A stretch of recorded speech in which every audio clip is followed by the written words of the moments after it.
ጊዜ ከራስ ጋር ፍጥጫ፣ ሁል ጊዜ ከራስ ጋር ግጭት፣ ይህ ሁሉ መቼ ነው የሚያበቃው? ይህ ሁሉ ግን የሚሆንብኝ ወይም እኔ ላይ ይህ ነገር የሚደርስብኝ የህልሜን ዱካ ሁል ጊዜ ስለምሰማት፣ ሁል ጊዜም ደግሞ የህልሜ ጥያቄና የህልሜ ማንኳኳት ሁሌም ሰላሜን ስለሚነሳኝ፣ እንቅልፌን ስለሚነሳኝ፣ ስለሚረብሽብኝ እና ይሄ ሁል ጊዜ የዘወትር የራሴ የውስጥ ጩኸት ነው እና ይህ ሁሉ እንዲያበቃ ገንዘብ በሃይድስኝ ኬሌክስ አካዳሚ የደገሰልን ዝግጅት በጥር 18 ጥር 19 እንዲሁም ጥር 20 ሁላችንም ተገኝተን ባለ ህልሞችና ባለ ራዕዮች ይህም በመካፈል ህልማችንን መፍታት ህልማችንን ማሳካት እና እንዲሁም ደግሞ ራዕያችንን መገንባት የሚያስችል የመነሻ ጡብ ነው ብዬ አስባለሁ። ሁላችንም በሊንክ መሰረት ገብታችሁ ጆይን እንድታደርጉ በፍቅር ጠይቃለሁ።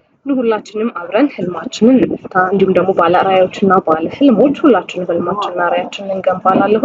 ይህንን ያልኩበት ምክንያት ሁል ጊዜ ዘወትር ከራሳችን ጋር ወይም ደግሞ ከህልማችን ጥያቄ የሚያሳድግልን ገንዘብ በመቋረጥ